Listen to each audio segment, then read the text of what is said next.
Hi అండి. Welcome to our channel Sai Durga all in one. ఇవాల్టి మన రెసిపీ వచ్చేసి బంగాళదుంప బఠానీతో ఒక మంచి రెసిపీ అయితే తయారు చేసి చూపించబోతున్నానండి.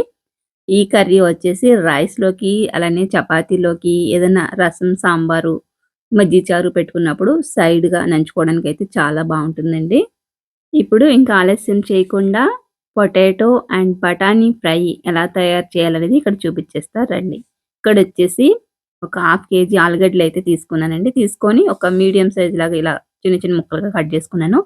తర్వాత బఠానీ తీసుకుంటున్నాను. నా దగ్గర ఎండు బఠానీ ఉంది కాబట్టి 4 గంటల పాటు నానబెట్టుకున్నానండి. మీ దగ్గర పచ్చి బఠానీ ఉన్నా ఏసుకోవచ్చనమాట.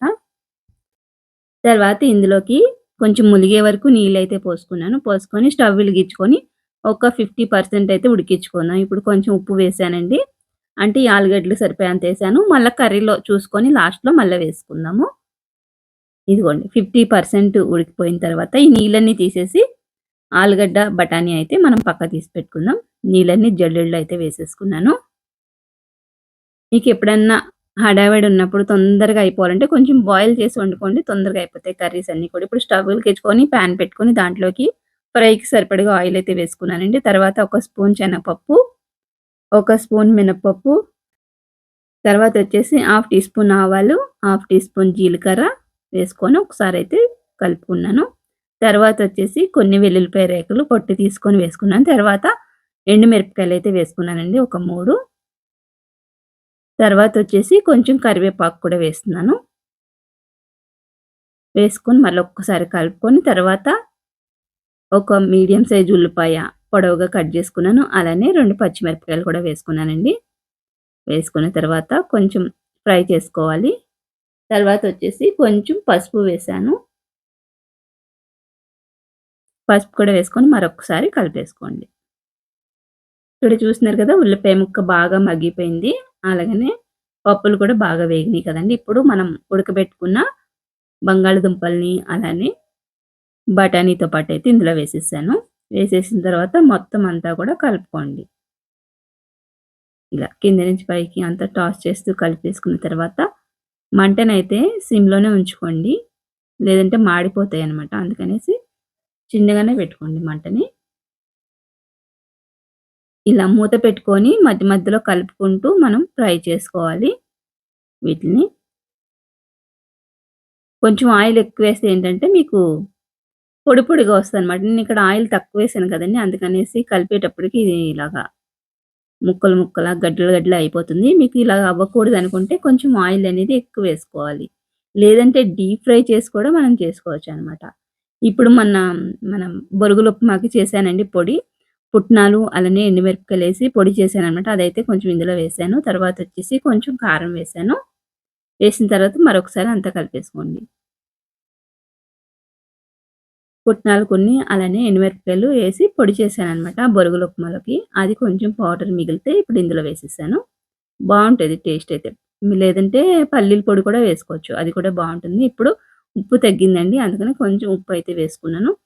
వేసుకున్న తర్వాత చూస్తారు కదా! మనకైతే బంగాళదుంప, బఠానీ ఫ్రై అయితే రెడీ అయిపోయింది. ఇదొచ్చేసి మన చపాతీ మధ్యలో పెట్టుకొని పరోటాలాగా కూడా చేసుకోవచ్చు. లేదంటే అన్నంలో కలుపుకొని తినొచ్చు. ఇక్కడొచ్చేసి ఫైనల్‌గా కొంచెం కొత్తిమీరేసానండి. ఈ కర్రీని ఎలాగైనా మనం యూజ్ చేసుకోవచ్చనమాట. బ్రెడ్‌లుంటే బ్రెడ్ పైన జామ్ గానీ ఏదన్నా పోసేసి దానిపైన ఈ కర్రీని పెట్టేసి 2 సైడ్‌లు అటు ఇటు కాల్చుకున్నామంటే బటర్ ఏదన్నా ఏసి, అది కూడా ఒక వెరైటీలాగుంటది. లేదంటే ఇలాగ పరోటాలాగా కూడా చేసుకోవచ్చనమాట ఈ కర్రీని పెట్టుకొని. లేదంటే పప్పుచారు, రసము, సాంబార్లుంటాయి కదండీ! అట్లా నంచుకోవడానికి బావుంటది. ఎలా అయినా తిన్నా బావుంటదనమాట ఇదొచ్చేసి. మీ దగ్గర దోస పిండుంటే, దోస పిండి మధ్యలో మనం ఇది పెట్టేసుకొని కూడా మనం మసాలా దోసలాగా కూడా వేసుకోవచ్చనమాట. అలా కూడా యూజ్ చేసుకోవచ్చు. చూస్తున్నారు కదా ఫ్రెండ్స్! చాలా టేస్టీగా ఉంటది. మీరు కూడా ఒకసారి ట్రై చేయండి ఇలాగా. ఆలుగడ్డ ఫ్రై అయితే చేసేసుకున్నాం కదండీ! ఇప్పుడొచ్చేసి మజ్జిగ చారైతే తయారు చేసుకుందాం. చాలా సింపుల్ అండి. పెద్దగా ఏముండదు. చాలా సింపుల్‌గా అయితే చేసేసుకోవచ్చు. ఇప్పుడైతే దీనికి ఏమేమి కావాలనేది ఇక్కడ చూపిస్తాను. ఇక్కడ గట్టి పెరుగైతే తీసుకున్నానండి. దీన్ని ఒక బౌల్‌లో వేసేసుకొని మీకు ఎంత పలుచగా కావాలో అంత పలుచగా చేసుకోండి. మజ్జిగ చారు కొంచెం చిక్కగా ఉంటేనే బావుంటుందండి. మరీ పలుచగా ఉండొద్దు. ఇలా విస్కర్ తోటి మొత్తం అంతా కూడా గడ్డలు లేకుండా ఇలా మెదిపేసుకున్న తర్వాత ఇప్పుడు దీంట్లోకి కొద్దిగా వాటర్ వేసానండి.